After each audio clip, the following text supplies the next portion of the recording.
തിരഞ്ഞെടുപ്പ് കമ്മീഷന്റെ ഈ സമീപനത്തിൽ വളരെയേറെ ദുരൂഹതകളുണ്ട് എന്നുള്ള കാര്യത്തിൽ സംശയം. തിരഞ്ഞെടുപ്പ് കമ്മീഷന്റെ പ്രഖ്യാപനത്തിന് പിന്നിൽ ഒളിപ്പിച്ചു വെച്ച ആ രഹസ്യ അജണ്ട എന്താണ്? ജനാധിപത്യത്തിന്റെ കാവലാളുകൾ എന്ന് വിശേഷിക്കപ്പെടേണ്ടവർ അവർ തന്നെ ഒരു രാഷ്ട്രീയ പാർട്ടിയെ സഹായിക്കാൻ ചാണക്യതന്ത്രങ്ങൾ മെനയുകയാണോ? ഡൽഹിയിൽ നിന്നും പുറത്തുവരുന്ന ആ തീയതികൾക്ക് പിന്നിൽ വലിയൊരു ഗൂഢാലോചനയുടെ മണമുണ്ട് എന്ന് ഉറപ്പിച്ചു പറയുകയാണ് കോൺഗ്രസ് സംഘടനാ ജനറൽ സെക്രട്ടറി KC വേണുഗോപാൽ. സാധാരണ കീഴ്വഴക്കങ്ങൾ കാറ്റിൽ പറത്തിക്കൊണ്ട് പ്രഖ്യാപനം വന്ന അതേ ദിവസം തന്നെ വിജ്ഞാപനവും പുറത്തിറക്കിയതിന് പിന്നിലെ ചേതോ വികാരം എന്താണ് എന്നാണ് അവിടെ ചോദിക്കുന്നത്. ഇവിടെ ചോദ്യങ്ങൾ ഉയരുന്നത് വെറുതെയല്ല. കേരളം, അസം, പുതുച്ചേരി കോൺഗ്രസ് വിജയക്കൊടി പാറിക്കാൻ സാധ്യതയുള്ള ഇടങ്ങളിലെല്ലാം വോട്ടെടുപ്പ് ആദ്യഘട്ടത്തിൽ തന്നെ നിശ്ചയിച്ചിരിക്കുന്നു. സ്ഥാനാർത്ഥികൾക്ക് ജനങ്ങളിലേക്ക് ഇറങ്ങിച്ചെല്ലാൻ ലഭിക്കുന്നത് വെറും 10 ദിവസങ്ങൾ മാത്രമാണ്. ഇതിനിടയിൽ വിശ്വാസികളുടെ വലിയ ആഘോഷങ്ങളായ ദുഃഖവെള്ളിയും ഈസ്റ്ററും കടന്നു വരുന്നു. പ്രചാരണ സമയം മനഃപൂർവ്വം വെട്ടിക്കുറച്ച് പ്രതിപക്ഷ നിരയെ തളർത്തുവാനുള്ള ഒരു ആസൂത്രണ നീക്കമല്ലേ ഇത്? ഏപ്രിൽ 9 വോട്ടെടുപ്പ് കഴിഞ്ഞാൽ ഫലമറിയാൻ മെയ് 4 വരെ നീളുന്ന ആ നിഗൂഢമായ കാത്തിരിപ്പിന് എന്തിനു വേണ്ടിയാണ് എന്ന് എല്ലാവരും ചോദിക്കുകയാണ്. കേരളത്തിലെ പിണറായി സർക്കാരിനെതിരെയുള്ള അതിശക്തമായ ജനവികാരം തണുപ്പിക്കാൻ ഈ കുറഞ്ഞ പ്രചാരണ സമയം സഹായിക്കുമെന്ന് ആരെങ്കിലും കണക്ക് കൂട്ടുന്നുണ്ടോ? CPM സ്ഥാനാർത്ഥികളെ നേരത്തെ പ്രഖ്യാപിച്ച് കളം നിറയുമ്പോഴും കോൺഗ്രസ് ഒട്ടും പതറുന്നില്ല. നാളെ പുറത്തിറങ്ങാനിരിക്കുന്ന UDF പട്ടികയിൽ വരാനിരിക്കുന്നത് വലിയ അത്ഭുതങ്ങളാണ്. അമ്പലപ്പുഴയിൽ G സുധാകരന്റെ പേര് ഉയർന്നു കേൾക്കുമ്പോൾ UDF അവിടെ എന്ത് നിലപാടായിരിക്കും സ്വീകരിക്കുക എന്നെല്ലാവരും ഉറ്റുനോക്കിയപ്പോൾ അവിടെ സ്ഥാനാർത്ഥിയെ നിർത്താതെയാണ് കോൺഗ്രസ് ഇറങ്ങിക്കളിച്ചത്. രാഷ്ട്രീയ കേരളം ഉറ്റുനോക്കുന്ന ആ ചോദ്യത്തിന് വേണുഗോപാലിന്റെ മറുപടിയിൽ എല്ലാ സൂചനയുമുണ്ട്. നമുക്കതൊന്ന് കണ്ടുവരാം. ഇന്ന് ഈ തെരഞ്ഞെടുപ്പ് വിജ്ഞാപനം പുറത്തിറങ്ങിയിട്ടുണ്ട്. പത്രികാ സമർപ്പണത്തിന്റെ സമയം ആരംഭിച്ചു കഴിഞ്ഞു. കോൺഗ്രസ് സ്ഥാനാർത്ഥികൾക്ക് എന്ന് പത്രിക സമർപ്പിക്കാൻ പറ്റും? എന്തായാലും കൃത്യമായ സമയത്ത് തന്നെ കോൺഗ്രസിന്റെ സ്ഥാനാർത്ഥികൾ പത്രിക സമർപ്പിക്കും. മുഴുവൻ പട്ടിക നാളെ ഇറങ്ങും? അല്ല, എന്തായാലും ഞങ്ങളുടെ പട്ടികകൾ ഏകദേശം പൂർണ്ണമായ അവസ്ഥയിലാണ്. 1-2 സിറ്റിംഗ് കൊണ്ട് തീരേണ്ട കാര്യങ്ങളും. ഈ ലീഗും കേരള കോൺഗ്രസ് ജോസഫുമായിട്ടുള്ള ചർച്ച ഏതുവരെ? ചില മണ്ഡലങ്ങളിൽ ഇങ്ങനെ തട്ടിത്തെറിഞ്ഞ് നിൽക്കുന്നു. എല്ലാം ഭദ്രമാണ്. എല്ലാം ഭദ്രമാണ്. ചാത്തന്നൂർ സീറ്റ് BJPക്ക് ഇരിക്കുന്നു എന്നൊരു ആരോപണമുണ്ടല്ലോ, വിമർശനം വരുന്നുണ്ട്.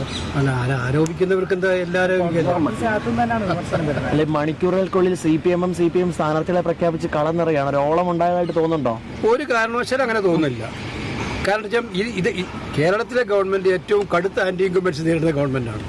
അവർ മിക്കവാറും ആളുകൾ റിപ്പീറ്റ് ചെയ്തിട്ടുണ്ട്. അവർക്ക് സിറ്റിംഗ് MLA റിപ്പീറ്റ് ചെയ്തിട്ടുണ്ട്. വേറെ അത്ഭുതമൊന്നുമില്ല. ആ ലിസ്റ്റിനകത്ത് വല്ല അത്ഭുതമുണ്ടോ? പുതുമ വല്ലതുണ്ടോ?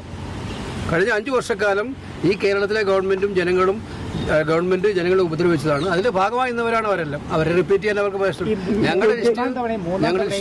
മുഖ്യമന്ത്രി പിണറായി വിജയൻ എന്ന് പറയുന്ന G സുധാകരനെ പിന്തുണയ്ക്കാൻ കോൺഗ്രസ് തയ്യാറാകുമോ?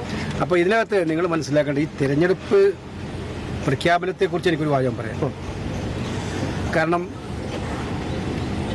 ഇലക്ഷൻ നേരത്തെ പ്രഖ്യാപിക്കേണ്ടതായിരുന്നു നമ്മളെല്ലാം വിചാരിച്ചത്. 28-ാം തീയതി. കഴിഞ്ഞ പ്രാവശ്യം പ്രഖ്യാപിച്ചത് ഫെബ്രുവരി 28-ാം തീയതി. അതുകൊണ്ട് നേരത്തെ പ്രഖ്യാപിക്കാനാണ് തീരുമാനിച്ചത്. പക്ഷേ തെരഞ്ഞെടുപ്പ് പ്രഖ്യാപിച്ചത് മാർച്ച് മാസം 15-ാം തീയതി. ഇന്ന് മുതൽ നോട്ടിഫിക്കേഷൻ വരുന്നത് ഇന്ന് 16-ാം തീയതി. നിങ്ങൾ ഡൽഹി റിപ്പോർട്ട് ചെയ്യുന്നവരാണ് എല്ലാവരും. ഇലക്ഷൻ കമ്മീഷന്റെ സാധാരണ രീതികൾ പ്രഖ്യാപനം കഴിഞ്ഞ് 2-3 ദിവസം കഴിഞ്ഞിട്ട് ആ ഗ്യാപ്പിലാണ് പിന്നെ നോട്ടിഫിക്കേഷൻ ആരംഭിക്കുക. ഇന്ന് തന്നെ നോട്ടിഫിക്കേഷൻ 23-ാം തീയതിയാണ് ലാസ്റ്റ് ഡേറ്റ് ഓഫ് നോമിനേഷൻ. 24-ാം തീയതി വിഡ്രോവൽ. 24-ാം തീയതി സ്ക്രൂട്ടിനി, 26-ാം തീയതി വിഡ്രോവൽ. അത് കഴിഞ്ഞ് ഇലക്ഷൻ എത്രാം തീയതിയാണ്? 9-ാം തീയതി. ഇതിനകത്ത് കേരളത്തെ സംബന്ധിച്ചിടത്തോളം ഏറ്റവും പ്രധാനപ്പെട്ട ഒന്നാണ് ഹോളി വീക്സ്. ദുഃഖ വെള്ളിയാഴ്ച ദിവസം ആർക്കും പ്രവർത്തനം നടത്താൻ പറ്റില്ല സ്വാഭാവികമായിട്ടും, പ്രത്യേകിച്ച് ക്രൈസ്തവ മേഖലകളിൽ. ഈസ്റ്റർ അടുത്ത ഞായറാഴ്ച.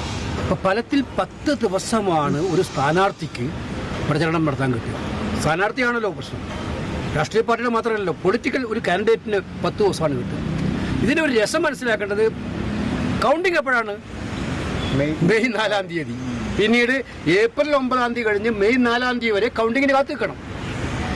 അർജൻസി ഉണ്ടെങ്കിൽ എനിക്ക് മനസ്സിലാക്കാൻ പറ്റും. ഈ ഒരു നിയന്ത്രണം സ്ഥാനാർത്ഥികൾക്ക് ഏർപ്പെടുത്തുന്ന മനസ്സിലാക്കാൻ പറ്റും. അങ്ങനെ ഒരു അർജൻസി കാണുന്നില്ല. മെയ് 4-ാം തീയതിയാണ്. അതിന്റെ മറ്റൊരു രസം, ഈ ഫസ്റ്റ് ഫേസ് ഇലക്ഷൻ നടത്തുന്നത് എവിടെയൊക്കെയാ? കേരളം, ആസാം, പുതുച്ചേരി. അതായത് കോൺഗ്രസ് പ്രധാന പോരാട്ടം നടത്തുന്ന സംസ്ഥാനങ്ങളിലാണ് ഫസ്റ്റ് ഫേസ് ഇലക്ഷൻ. അത് കഴിഞ്ഞ് സെക്കൻഡ് ഫേസ് ഇലക്ഷൻ തമിഴ്നാട്ടിലും പിന്നെ തേർഡ് ഫേസ് ഇലക്ഷൻ ബംഗാളിലും സെക്കൻഡ് ആൻഡ് തേർഡായിട്ട്. അപ്പൊ ഇത് കൃത്യമാണ്.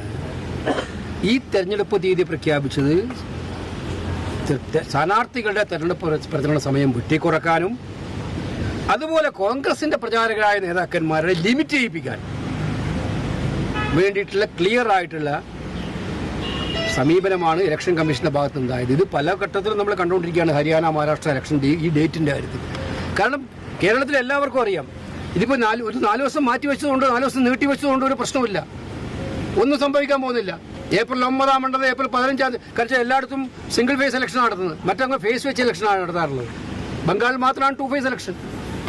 അപ്പൊ ഇത് തെരഞ്ഞെടുപ്പ് കമ്മീഷന്റെ ഈ സമീപനത്തിൽ വളരെ ഏറെ ദുരൂഹതകളുണ്ട് എന്നുള്ള കാര്യത്തിൽ സംശയം.